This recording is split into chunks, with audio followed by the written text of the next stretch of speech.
Le 8 mars, à Téhéran, 50 000 femmes iraniennes dans les rues, et partout dans le monde, des milliers de femmes qui se réjouissaient de la naissance d'un mouvement de libération des femmes dans un pays islamique. Dès le premier jour, et pendant toute cette semaine de révolution des femmes, 4 d'entre nous étaient avec elles dans les rues. Manifestations, sit-ins, discussions, réunions. Et nous étions nombreuses à Paris, Lyon, Bordeaux, Marseille et d'autres villes, à mettre toutes nos forces à faire connaître leur mouvement. Nous avons transmis jour après jour leur révolte, leurs fêtes, leur violence, leur victoire. Nous, les femmes du mouvement de libération des femmes, pratiques politiques et psychanalyse, qui affirmons que quand des femmes iraniennes brisent leurs chaînes, ce sont des femmes du monde entier qui avancent avec elles.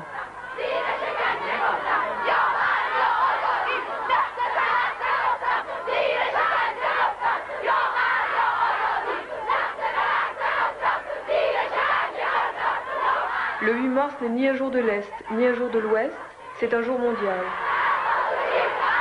À l'aube de la Révolution, les femmes sont oubliées. Nous sommes des femmes iraniennes, nous ne resterons pas enchaînées. Sans la libération des femmes, la Révolution n'a aucun sens. D'autres slogans, nous ne voulons pas de voile obligatoire. Les femmes luttent et leurs luttes sont victorieuses. La police a tiré des coups de feu en l'air et essayé de les faire reculer. Les femmes ont crié « Nous n'avons pas peur, nous n'avons pas peur ». Et ce jour-là, dans Téhéran, partout, des femmes discutent passionnément. Une femme qui ne porte pas le voile nous a dit « Manifester dans les rues contre le voile, ça a été l'occasion d'une grande tendresse et d'une grande solidarité entre nous. Le voile, c'est une histoire d'hommes. C'est incroyable. Ce sont toujours les hommes qui défendent le voile. »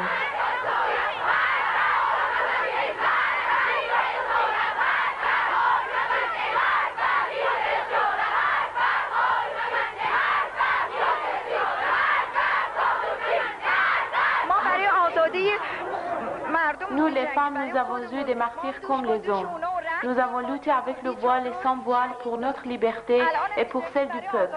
Et si Khomeini continue ainsi, moi qui suis une vraie musulmane, je quitterai ma religion. Qu'est-ce que c'est un chador pour une femme? Oui, ce que ça... Oui, comment ça les entrave, enfin, quel genre de vêtements c'est? Il y a des années que je mets le tchador. Le tchador m'empêche de bouger, de travailler, de tenir mon enfant par la main. Mais je ne suis pas venue à la manifestation pour ne plus mettre le tchador. J'ai 6 filles et je suis venue pour que mes filles ne soient pas obligées de mettre le tchador, pour que les hommes ne l'obligent pas à le mettre. Je suis venue ici pour défendre mes filles contre le tchador.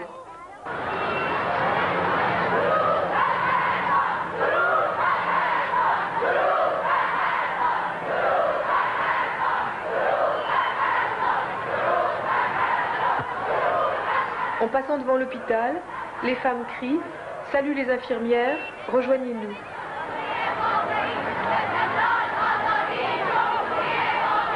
Certains fanatiques religieux ont réagi très violemment aux manifestations des femmes, en les harcelant, en les injuriant et même en les frappant. Sima nous disait « Oui, la semaine dernière, j'étais en danger lorsque je descendais dans la rue parce qu'ils avaient demandé qu'on mette le tchador. J'avais mon foulard dans mon sac, j'en ai toujours un par sécurité. Des hommes dans chaque voiture qui passait disaient quelque chose. J'ai pensé que s'ils continuaient, j'agirais, je me défendrais. On a déjà fait des manifestations. Il y avait des soldats dans les rues, c'était le danger de mort. Maintenant, on peut marcher devant quelques hommes, on n'a plus peur.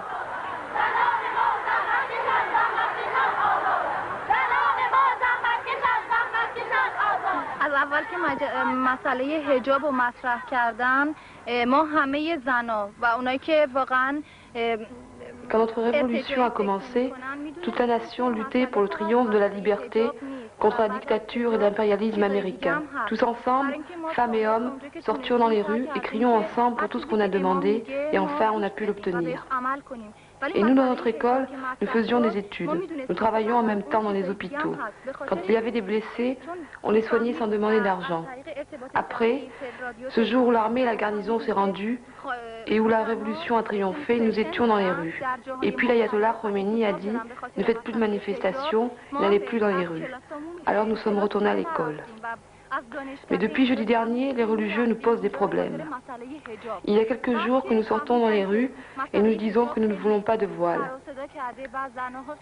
S'ils voulaient faire comme ça avec nous, ils devaient nous le dire avant la Révolution. Ils devaient nous dire qu'il y a une inégalité entre l'homme et la femme.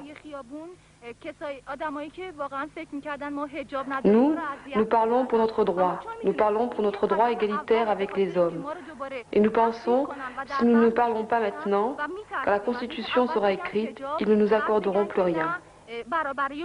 Nous ne manifestons pas seulement pour le problème du voile, mais pour tout un ensemble de choses beaucoup plus importantes.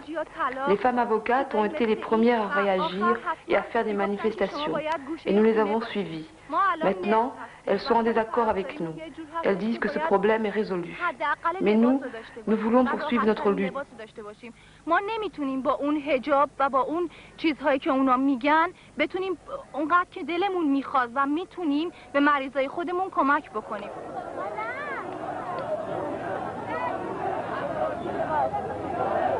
À Téhéran, nous avons parlé avec Kate Millett. J'ai été impressionnée par la ferveur et le courage des femmes. Je n'ai jamais vu des femmes qui s'organisent aussi rapidement et en si grand nombre. Il y a 15 000 femmes dans ces manifestations. Aux États-Unis, ça prendrait des années pour se rassembler comme ça. Il faudrait de l'argent, il faudrait écrire aux gens, il faudrait de la publicité. Ici, quelqu'un brandit un panneau pendant la manifestation avec « sit-in à la télévision » ou bien « demain au ministère de la Justice ». Et tout le monde y va. Parce que ces femmes non seulement ont été réprimées pendant très très longtemps, mais ce sont aussi des femmes qui ont fait la révolution. Elles ont été dans les rues, elles savaient qu'elles-mêmes pouvaient être tuées par le Shah et ses troupes. Ce sont celles qui ont eu le courage de sortir face au char, le courage de se soulever. Et beaucoup de femmes m'ont dit que pour leurs droits, elles pourraient se faire tuer, ça ne fait rien, la lutte doit continuer. Je n'ai jamais entendu des féministes dire des choses pareilles.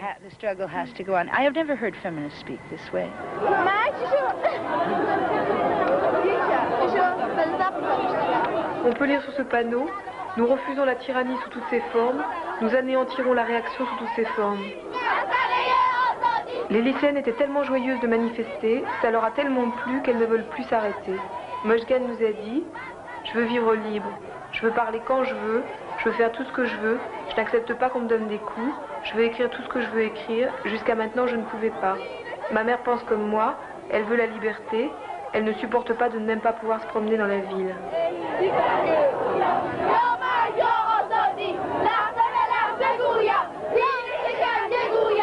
Après le 8 mars, de plus belle, les femmes iraniennes ont continué leur lutte. Le samedi 9, il y a eu une réunion à l'université. Le dimanche 10, un sit-in au ministère de la Justice, où les femmes ont déposé des revendications. Dès le samedi, Khomeini était revenu sur ses positions et avait déclaré que le port du voile n'était pas obligatoire. Pour les femmes iraniennes, ça a été la première victoire. Et le 12 mars, de nouveau, de l'université de Téhéran au square de la Liberté, 20 000 femmes étaient dans la rue. Elles nous ont dit « Nous sommes réveillés. Cette manifestation ne concerne pas uniquement le problème du voile. Notre lutte, c'est aussi salaire égal à travail égal, et le droit pour les femmes de travailler, la liberté de la presse, la liberté de parole, la liberté de se rencontrer et de se rassembler. Avant, les femmes iraniennes n'avaient rien, ou plutôt 4000 prisonnières politiques. Les femmes se sont politisées depuis la lutte contre le Shah. Les manifestations de femmes sont une prolongation de cette lutte. Nous continuerons jusqu'à la libération complète des femmes. Nous pensons que sans cette libération, aucune révolution réelle ne pourra exister.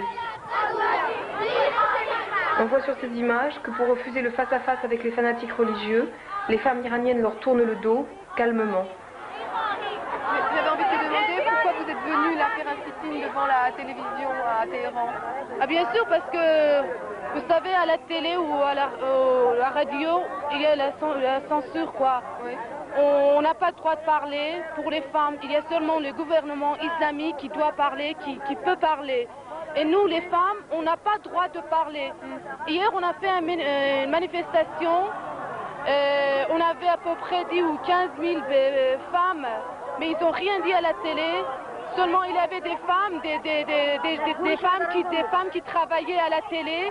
Ils sont manifestés pour qu'ils veulent travailler, mais M. Rotsadeh, elle ne permet pas.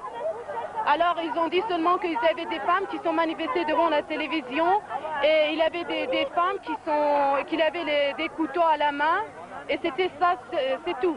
Et nous, les 15 000 femmes, on n'a rien fait. Ils n'ont rien dit.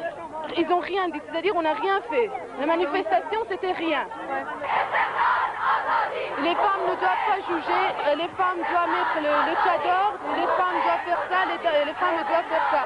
On a fait des manifestations pour dire que le gouvernement libre n'a pas le droit de dire il faut ou il ne faut pas.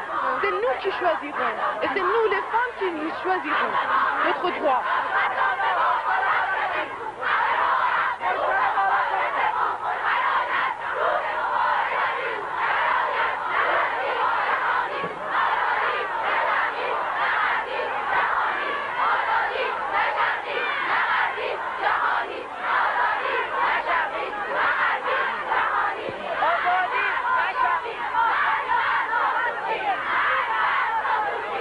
Ce film document a été réalisé par des femmes iraniennes et des femmes en mouvement avec elles.